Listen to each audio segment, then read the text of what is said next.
securing the cyberspace, which is more important, speed or compliance? Well, why do you have to choose when you can merge them? Let's learn more about this from our next speaker. With more than 20 years industry experience, he previously founded Safe IT Security in Sweden, a security software company now a part of the Blancco technology group. Ladies and gentlemen, please welcome the Vice President of Enterprise and Cloud Erasure Solutions at Blancco, Mr. Fredrik Forslund.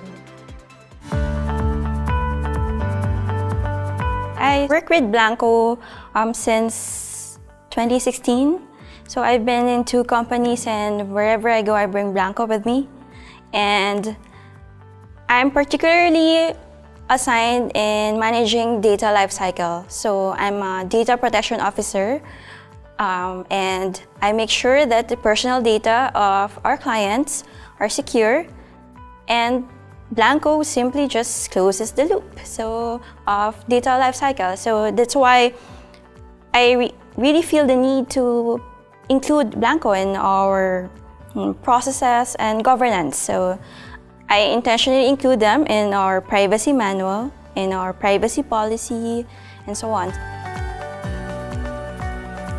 It has helped us with compliance, not just with the Privacy Commission, but also with the Bangko Sentral of the Philippines. So our central bank is very particular with regulatory requirements and our compliance with them. And once they know that we have a secure data erasure tool, they just put a check mark on compliance with that part.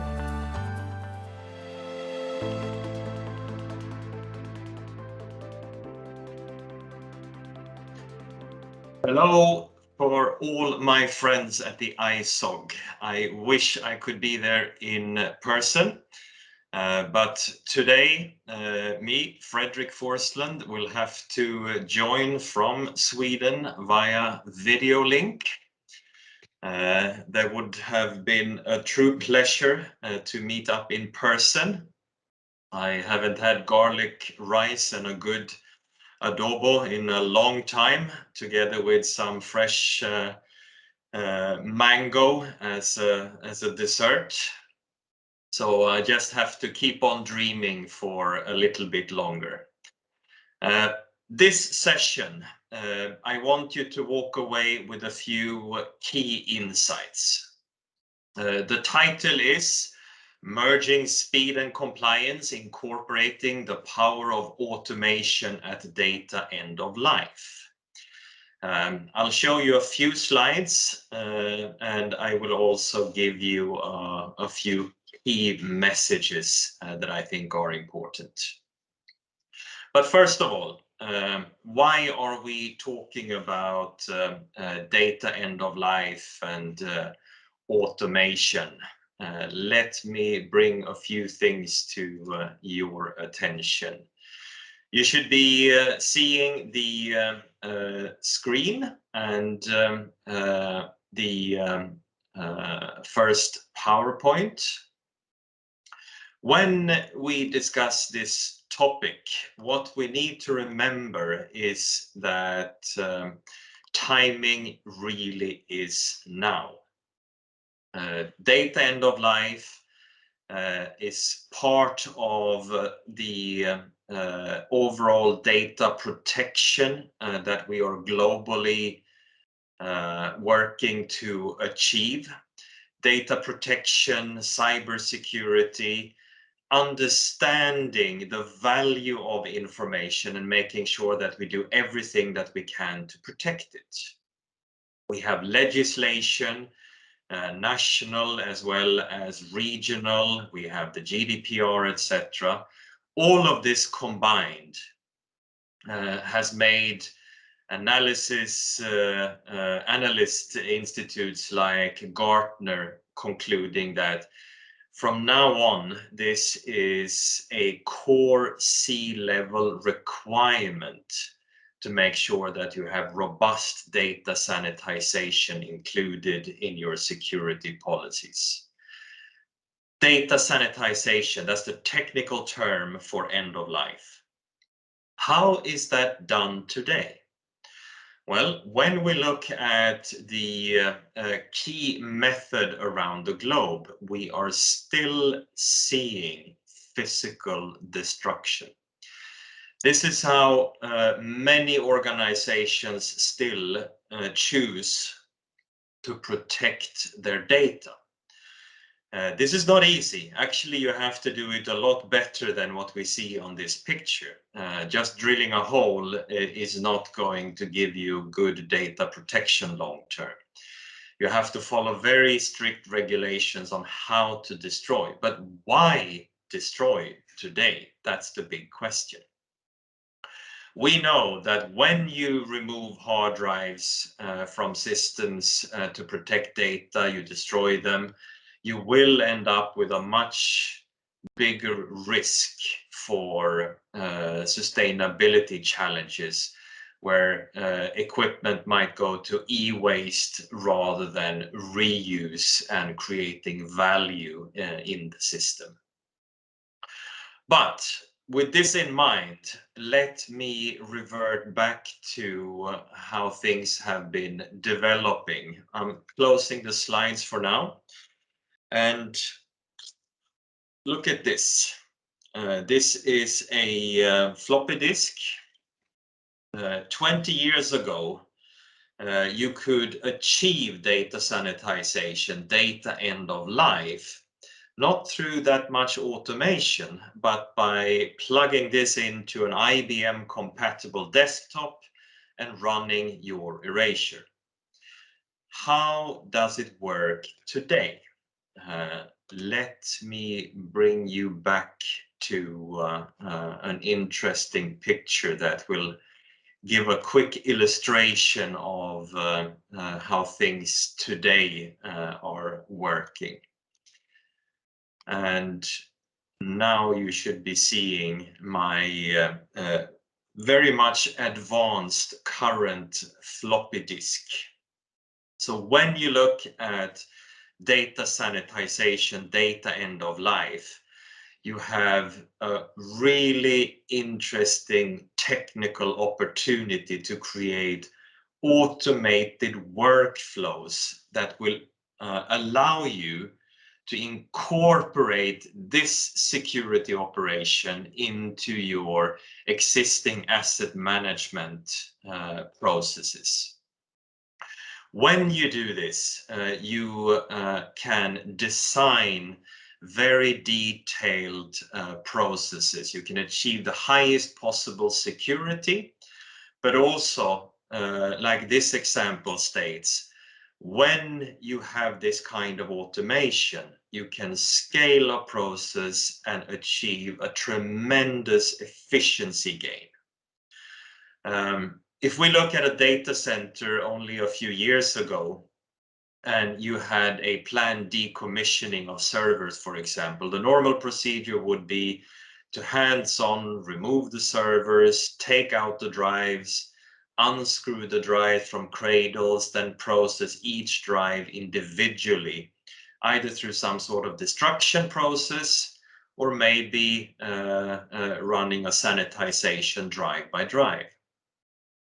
What you can do today through automation is that you can actually use software to broadcast the data sanitization job to thousands of servers at the same time. Run everything according to central policies that have been designed and generating a workflow that will give you exactly the kind of security requirements that maybe your global policy is stipulating. Once everything has been erased and no data is left, you have achieved data end of life, you can harvest a report and knowing that you are in full control, have a perfect audit trail, and comparing the efficiency of running a process like this with what one used to do, you have also gained a lot of resources at the end of the day. Let me show you another technical advancement that has happened over the last couple of years. When you are managing your assets, your IT assets today, most likely you are starting to use platforms with different tools and processes in place. ServiceNow is one of the biggest platforms in the world, growing with double digits. If you're using, for example, ServiceNow, you can fully incorporate the data end of life, the data sanitization. If you have 100 laptops sitting in home offices, you can issue a workflow targeting those for erasure in that home office environment before they have to be shipped back to headquarters for service, for example. So looking at what can be achieved within existing platforms and by integrating security in general, but data sanitization specifically, is a very hot topic.